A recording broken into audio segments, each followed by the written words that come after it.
ಹೊಸದಾಗಿ ಮದ್ವೆ ಆಗಿರೋ ಜೋಡಿ. ಆದ್ರೆ ಮದ್ವೆ ಆದ ಕೆಲವೇ ದಿನಗಳಲ್ಲಿ ಒಂದು ಘೋರ ಘಟನೆ ನಡೆದೋಗುತ್ತೆ. ಅದೇನಂದ್ರೆ ಹಸ್ಬೆಂಡ್ ತೀರ್ ಹೋಗ್ತಾರೆ. ಇವ್ರ ಸಾವಿಗೆ ಕಾರಣ ಏನು? ಗಂಡನ್ ಸಾವಿಗೆ ಕಾರಣ ಗೊತ್ತಿದ್ರುನು ಯಾಕೆ ಈ ಲೇಡಿ ತನ್ನ ಗಂಡ ಮಿಸ್ಸಿಂಗ್ ಅಂತ ಕಂಪ್ಲೇಂಟ್ ಕೊಟ್ರು? ಪೊಲೀಸ್ನವರು ಈ ಕೇಸ್ ನ ಕ್ರ್ಯಾಕ್ ಮಾಡ್ತಾರ? ಬನ್ನಿ ನೋಡೋಣ.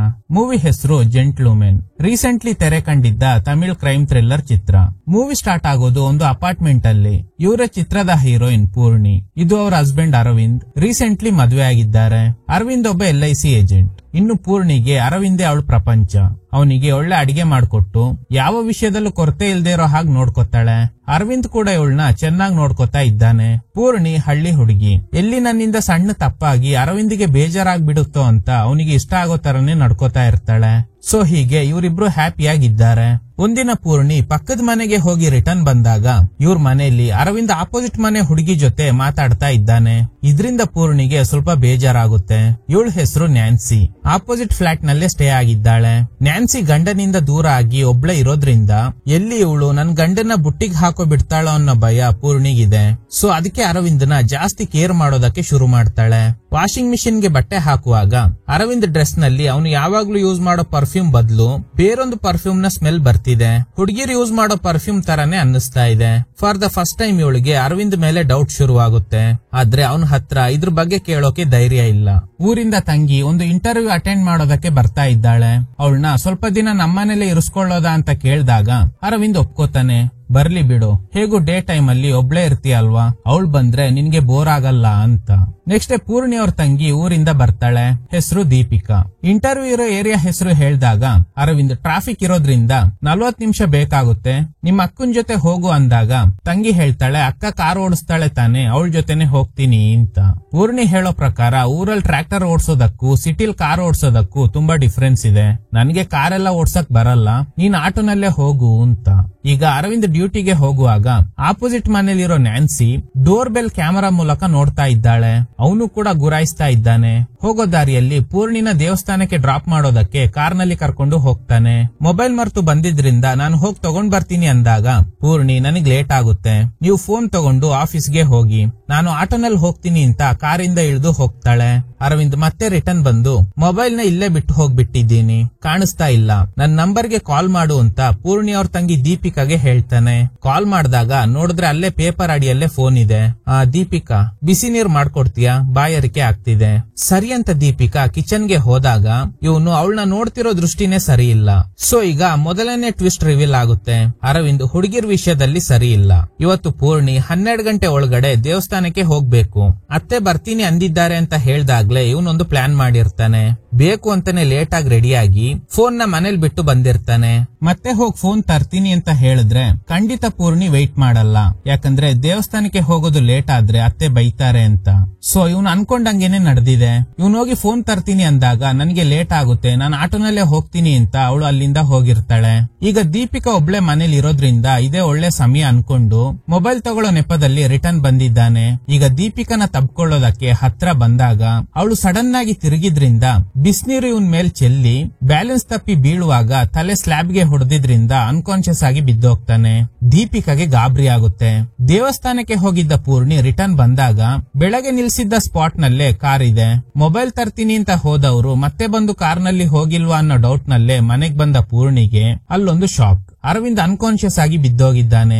ದೀಪಿಕಾ ಕೂತ್ಕೊಂಡು ಅಳ್ತಾ ಇದ್ದಾಳೆ. ಏನಾಯ್ತು ಅಂತ ಕೇಳಿದಾಗ ದೀಪಿಕಾ ಹೇಳ್ತಾಳೆ, ಬಿಸಿ ನೀರ್ ಕೇಳಿದ್ರು, ಅದಕ್ಕೆ ನಾನು ಕಿಚನ್ ಗೆ ಬಂದಿದ್ದೆ. ಅವರು ನನ್ ಹಿಂದೆ ಬಂದು ನಿಂತ್ಕೊಂಡಿದ್ರು.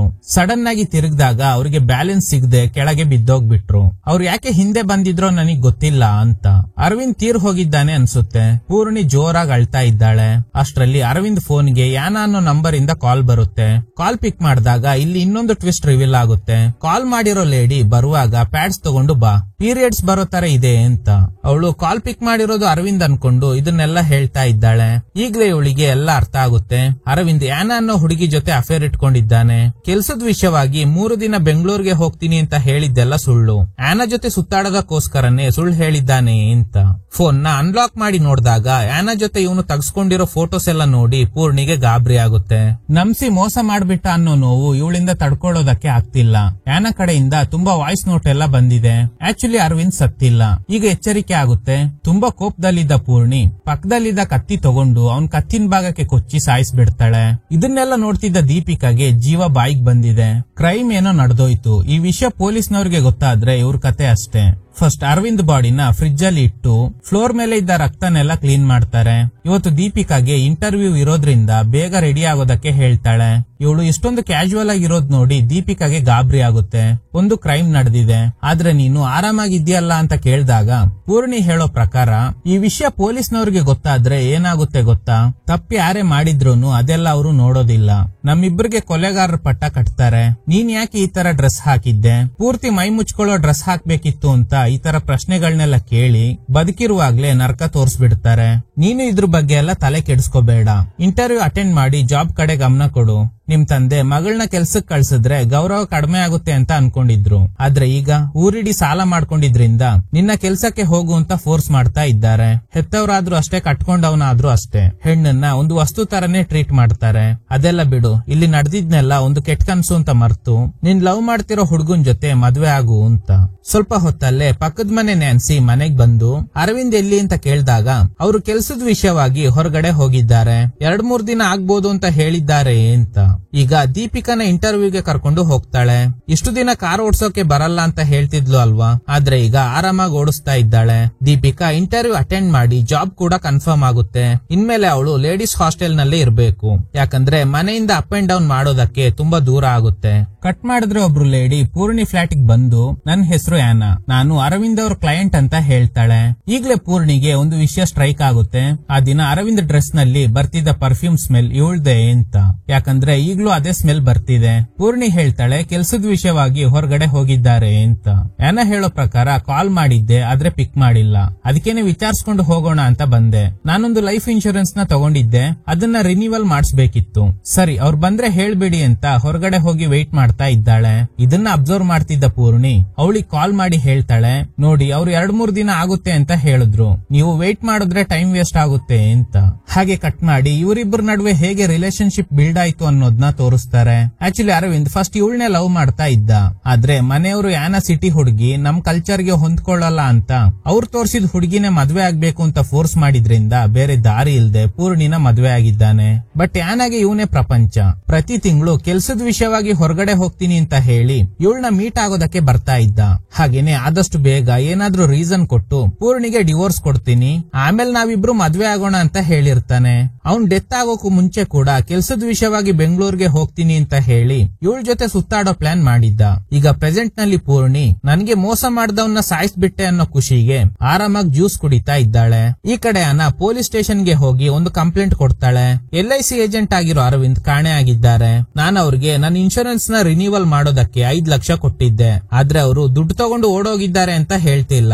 ಅವ್ರು ತುಂಬಾ ಒಳ್ಳೆ ವ್ಯಕ್ತಿ ಅನ್ನೋದು ನನಗ್ ಗೊತ್ತು, ಆದಷ್ಟು ಬೇಗ ಕಂಡು ಹಿಡೀರಿ ಅಂತ. ಸೊ ಪೊಲೀಸ್ನವರು ಪೂರ್ಣಿ ಅವರ ಅಡ್ರೆಸ್ ಗೆ ಹೋಗಿ ವಿಚಾರಿಸಿದಾಗ ಕೆಲ್ಸದ ವಿಷಯವಾಗಿ ಹೊರಗಡೆ ಹೋಗಿದ್ದಾರೆ. 3 ಡೇಸ್ ಆಗುತ್ತೆ ಅಂತ ಹೇಳಿದ್ರು, ಆದ್ರೆ ಇನ್ನೂ ಬಂದಿಲ್ಲ. ಅವ್ರು ಕಾಮನ್ ಆಗಿ ಕೆಲ್ಸದ ಟೈಮ್ ಅಲ್ಲಿ ನನ್ಗೆ ಕಾಲ್ ಮಾಡಲ್ಲ ಅಂತ. ಇವಳು ಮಾತಾಡೋ ರೀತಿ ನೋಡಿ ಪೊಲೀಸ್ನವ್ರಿಗೆ ಇವಳ ಮೇಲೆ ಯಾವುದೇ ಡೌಟ್ ಬರಲ್ಲ. ಏನಿಲ್ಲ, ಒಂದು ಕೇಸ್ ವಿಷಯವಾಗಿ ಬಂದಿದ್ವಿ ಅಷ್ಟೇ, ಅರವಿಂದ್ ಬಂದ್ರೆ ಇನ್ಫಾರ್ಮ್ ಮಾಡಿ ಅಂತ ಹೇಳಿ ಅಲ್ಲಿಂದ ಹೋಗ್ತಾರೆ. ಪೊಲೀಸ್ನವರು ಯಾಕೆ ಪೂರ್ಣಿನ ಜಾಸ್ತಿ ಎಂಕ್ವೈರಿ ಮಾಡಿಲ್ಲ ಅಂದ್ರೆ ಪೂರ್ಣಿ ಮಿಸ್ಸಿಂಗ್ ಕಂಪ್ಲೇಂಟ್ ಕೊಟ್ಟಿಲ್ಲ.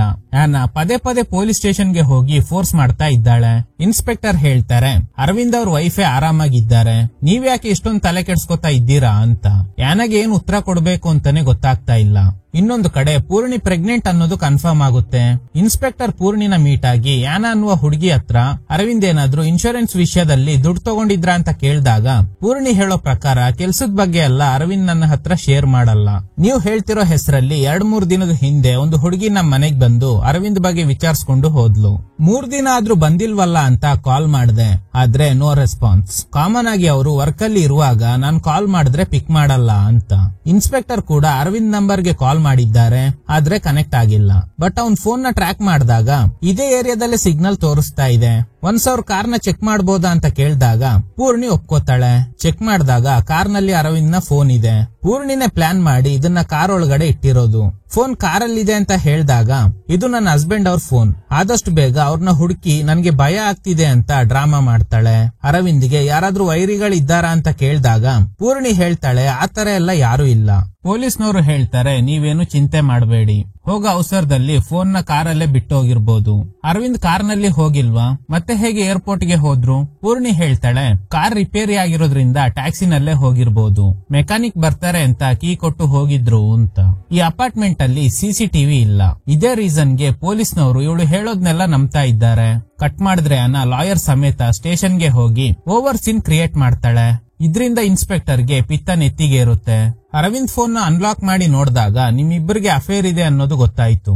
ನೀವು ಮೊದ್ಲೇ ಯಾಕೆ ಈ ವಿಷಯನ ನಮ್ಗೆ ಹೇಳಿಲ್ಲ ಅಂತ. ಯಾನ ಹೇಳ್ತಿರೋ ಪ್ರಕಾರ ಹೌದು, ನಮ್ಮಿಬ್ಬರ ನಡುವೆ ಅಫೇರ್ ಇತ್ತು. ನನ್ಗೆ ಅವನ್ನ ಹುಡುಕೊಡಿ ಅಷ್ಟೇ. ನನ್ಗೆ ಪೂರ್ಣಿ ಮೇಲೆ ಡೌಟ್ ಇದೆ, ಯಾಕಂದ್ರೆ ಗಂಡ ಕಾಣೆ ಆಗಿರೋದ್ರಿಂದ ಅವಳ ಮುಖದಲ್ಲಿ ಯಾವುದೇ ಗಾಬರಿ ಕಾಣಿಸ್ತಾ ಇಲ್ಲ ಅಂತ. ನೋಡಿ, ಜಾಸ್ತಿ ಮಾತಾಡಬೇಡಿ. ಕಾಲ್ ರೆಕಾರ್ಡಿಂಗ್ ಗಳನ್ನ ಚೆಕ್ ಮಾಡಿದಾಗ ನೀವಿಬ್ರು ಗೋವಾ ಟ್ರಿಪ್ ಹೋಗೋ ಪ್ಲಾನ್ ಮಾಡಿದ್ರಿ, ಆದ್ರೆ ಅವನು ಬಂದಿಲ್ಲ. ಅದಕ್ಕೇನೆ ಅವ್ನ್ ಫ್ಲಾಟ್ ಗೆ ಹೋಗಿ ಒನ್ಸ್ ಕನ್ಫರ್ಮ್ ಮಾಡ್ಕೊಂಡಿದ್ದೀರಾ. ಏನು ಕ್ಲಾರಿಟಿ ಸಿಗದೆ ಇದ್ದಿದ್ರಿಂದ ಇನ್ಶೂರೆನ್ಸ್ ರಿನ್ಯೂವಲ್ ಗೆ ದುಡ್ಡು ಕೊಟ್ಟಿದ್ದೀನಿ ಅಂತೆಲ್ಲ ಡ್ರಾಮಾ ಮಾಡ್ತಿದ್ದೀರಾ ಅಲ್ವಾ. ನನ್ಗೆ ನಿಮ್ ಮೇಲೇನೆ ಡೌಟ್ ಇದೆ. ಪೂರ್ಣಿನ ಎಂಕ್ವೈರಿ ಮಾಡಿದಾಗ ನಮ್ಗೆ ಅವ್ರ ಮೇಲೆ ಯಾವುದೇ ಡೌಟ್ ಬಂದೇ ಇಲ್ಲ. ಅದೆಲ್ಲ ಇರ್ಲಿ, ನಿಮ್ಮಿಬ್ಬರ ಮಧ್ಯೆನೆ ಆರ್ಗ್ಯುಮೆಂಟ್ ನಡೆದು ನೀವೇ ಯಾಕೆ ಅರವಿಂದ್ ನ ಕೊಲೆ ಮಾಡಿರಬಾರ್ದು ಅಂತ. ಇದನ್ನೆಲ್ಲ ಕೇಳಿಸ್ಕೊತಾ ಇದ್ದ ಎಸಿ ಇನ್ಸ್ಪೆಕ್ಟರ್ ಗೆ ವಾರ್ನ್ ಮಾಡ್ತಾರೆ. ಕೇಸ್ ಏನು, ಅರವಿಂದ್ ಮಿಸ್ಸಿಂಗ್, ಅವನ್ನ ಕಂಡು ಹಿಡಿಬೇಕು ಅಷ್ಟೇ. ಅವ್ನ್ ಯಾರ ಜೊತೆ ಅಫೇರ್ ಇಟ್ಕೊಂಡ್ರೆ ನಿನ್ಗೇನು? ಆ ಲೇಡಿ ನೀನು ಸರಿಯಾಗಿ ಎಂಕ್ವೈರಿ ಮಾಡಿಲ್ಲ ಅಂತ ಕಮಿಷನರ್ ಗೆ ಕಂಪ್ಲೇಂಟ್ ಕೊಟ್ಟಿದ್ದಾಳೆ. ಇನ್ಮೇಲೆ ನೀನು ಈ ಕೇಸ್ ಎಂಕ್ವೈರಿ ಮಾಡಬೇಡ, ನಾನೇ ನೋಡ್ಕೋತೀನಿ ಅಂತ. ಈಗ ಇನ್ಸ್ಪೆಕ್ಟರ್ ಕಾನ್ಸ್ಟೇಬಲ್ ಗೆ ಹೇಳ್ತಾರೆ ಎಸಿ ತುಂಬಾ ಓವರ್ ಆಗಿ ಸೀನ್ ಕ್ರಿಯೇಟ್ ಮಾಡ್ತಾ ಇದ್ದಾನೆ.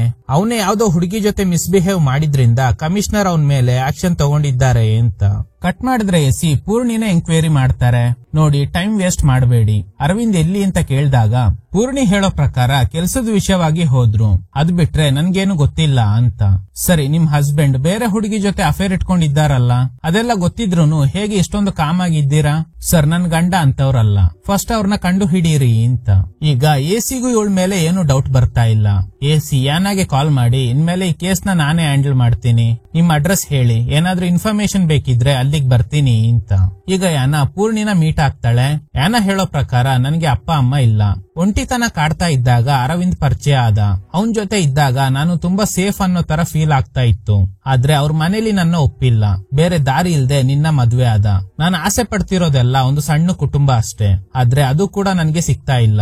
ಈಗ ನಾನು ಪ್ರೆಗ್ನೆಂಟ್ ಅಂತ ಹೇಳಿ ಅಲ್ಲಿಂದ ಹೋಗ್ತಾಳೆ. ಇದನ್ ಕೇಳಿ ಪೂರ್ಣಿಗೆ ಶಾಕ್ ಆಗುತ್ತೆ. ಅರವಿಂದ್ ಇಬ್ರಿಗೂ ಸರಿಯಾಗಿ ಯಾಮಾರಿಸಿದ್ದಾನೆ ಅಂತ. ಕಟ್ ಮಾಡಿದ್ರೆ ಯಾನ ಮನೆಗೆ ಎಸಿ ಬರ್ತಾರೆ. ಕೇಸ್ ವಿಷಯವಾಗಿ ಎಂಕ್ವೈರಿ ಮಾಡೋದಕ್ ಬಂದಿದ್ದೀನಿ ಅಂತ ಕೇಸ್ಗೆ ಸಂಬಂಧ ಇಲ್ದೇ ಇರೋ ವಿಷಯಗಳ ಬಗ್ಗೆ ಎಲ್ಲ ಡಿಸ್ಕಸ್ ಮಾಡ್ತಾ ಇದ್ದಾರೆ. ಅವ್ರು ಮಾತಾಡೋ ರೀತಿನೇ ಸರಿ ಇಲ್ಲ. ಒಂದು ಹಂತದಲ್ಲಿ ಅವಳ ಜೊತೆ ತಪ್ಪಾಗಿ ನಡ್ಕೋತಾರೆ. ಟ್ರಿಗರ್ ಆಗಿದ್ದ ಯಾನ ಅವ್ರ ಕೆನ್ನೆಗೆ ಹೊಡಿತಾಳೆ. ಅವರು ಕೂಡ ಯಾನಾಗೆ ಸರಿಯಾಗಿ ಹೊಡಿತಾರೆ. ಹೇಗೂ ಅರವಿಂದ್ ಜೊತೆ ಅಫೇರ್ ಇಟ್ಕೊಂಡಿದ್ಯಾ ತಾನೆ, ಅದೇ ತರ ನನ್ಗೂ ಕಾಪರೇಟ್ ಮಾಡು ಅಂತ ಯಾನ ಸರಿಯಾಗಿ ಬೈತಾಳೆ. ಯಾಕೆ ಹೆಣ್ಣು ಅಂದ್ರೆ ಹುಚ್ಚ ಹಿಡ್ದಿರೋ ನಾಯಿ ತರ ನಡ್ಕೋತೀರಾ? ದೇಹ ಬಿಟ್ರೆ ಬೇರೇನು ಕಾಣಿಸಲ್ಲ ಅಲ್ವಾ ನಿನ್ನಂತವ್ರಿಗೆ ಅಂತ. ಸೊ ಹೀಗೆ ಇಬ್ಬರ ನಡುವೆ ಫೈಟ್ ನಡೀತಾ ಇದೆ. ಸ್ವಲ್ಪ ಹೊತ್ತಲ್ಲೇ ಪೂರ್ಣಿ ಯಾನ ಮನೆಗ್ ಬರ್ತಾಳೆ. ಲಕ್ಕಿಲಿ ಯಾನಾಗೆ ಏನು ತೊಂದ್ರೆ ಆಗಿಲ್ಲ ಅನ್ಸುತ್ತೆ. ಪೂರ್ಣಿ ಹೇಳ್ತಾಳೆ, ಫಸ್ಟ್ ನೀನು ಅರವಿಂದ್ ಜೊತೆ ಅಫೇರ್ ಇಟ್ಕೊಂಡಿರೋ ವಿಷಯ ಗೊತ್ತಾದಾಗ ನನ್ಗೆ ನಿನ್ ಮೇಲ್ ತುಂಬಾ ಕೋಪ ಬಂತು. ಆದ್ರೆ ಅರವಿಂದ್ ನಿನ್ಗೆ ಹೇಗೆ ನಂಬಿಸಿ ಮೋಸ ಮಾಡಿದ್ದಾನೋ ಅದೇ ತರ ನನ್ಗೂ ಮೋಸ ಮಾಡ್ಬಿಟ್ಟ. ಈಗ ನಾನ್ ಕೂಡ ಪ್ರೆಗ್ನೆಂಟ್ ಆಗಿ ಕೊನೆಗೆ ಮಗು ಅಬಾರ್ಟ್ ಆಗೋಯ್ತು. ನಿನ್ ಹೊಟ್ಟೆಲಿರೋ ಮಗುಗೆ ತಂದೆ ಯಾರು ಅಂತ ಕೇಳಿದ್ರೆ ಹೇಗೆ ಉತ್ತರ ಕೊಡ್ಲಿ ಅನ್ನೋದೇ ನಿನ್ ಸಮಸ್ಯೆ ಅಲ್ವಾ? ಅರವಿಂದ್ ಅಂತವನು ನಿಮ್ ಅಪ್ಪ ಅಂತ ಹೇಳಿ ಮಗುನ ಬೆಳ್ಸೋ ಬದ್ಲು ಅಪ್ಪ ಇಲ್ದೇರ ಮಗು ತರನೇ ಬೆಳ್ಸು. ಈ ಸಮಾಜದ ಬಗ್ಗೆ ಎಲ್ಲ ಯೋಚನೆ ಮಾಡ್ಬೇಡ. ಅರವಿಂದ್ ಅಂತವನ್ನ ನಿಮ್ ಅಪ್ಪ ಅಂತ ಹೇಳಿ ನಿನ್ ಮಗು ಮನ್ಸನ್ನ ನೋಯಿಸ್ಬೇಡ ಅಂತ. ಯಾನಾಗು ಇವಳು ಹೇಳ್ತಿರೋದ್ರಲ್ಲಿ ಪಾಯಿಂಟ್ ಇದೆ ಅಂತ ಅನ್ಸುತ್ತೆ. ಅರವಿಂದ್ ಇಬ್ರಿಗೂ ನಂಬಿಸಿ ಮೋಸ ಮಾಡಿದ್ದಾನೆ. ಅವನ್ ನೆನ್ಪಲ್ಲಿ ನಾನ್ ಯಾಕೆ ನನ್ ಜೀವನ ಹಾಳು ಮಾಡ್ಕೋಬೇಕು ಅಂತ ಯೋಚನೆ ಮಾಡ್ತಾಳೆ. ಹಾಗೇನೆ ಪೂರ್ಣಿ ಹೇಳ್ತಾಳೆ, ನಾನು ಅರವಿಂದ್ನ ಸಾಯಿಸ್ಬಿಟ್ಟೆ ಅಂತ. ಇದನ್ ಕೇಳಿ ಗಾಬರಿಯಾಗಿದ್ದ ಯಾನ ಕೆಮ್ತಾ ಇದ್ದಾಳೆ. ಪೂರ್ಣಿ ಫ್ರಿಡ್ಜ್ ಓಪನ್ ಮಾಡಿ ನೀರ್ ತಂದು ಕೊಡ್ತಾಳೆ. ನೋಡಿದ್ರೆ ಫ್ರಿಡ್ಜ್ ಒಳಗಡೆ ಎಸಿ ಅವ್ರ ಡೆಡ್ ಬಾಡಿ ಇದೆ. ಇದನ್ ನೋಡಿ ಪೂರ್ಣಿಗೆ ಗಾಬರಿ ಆಗುತ್ತೆ.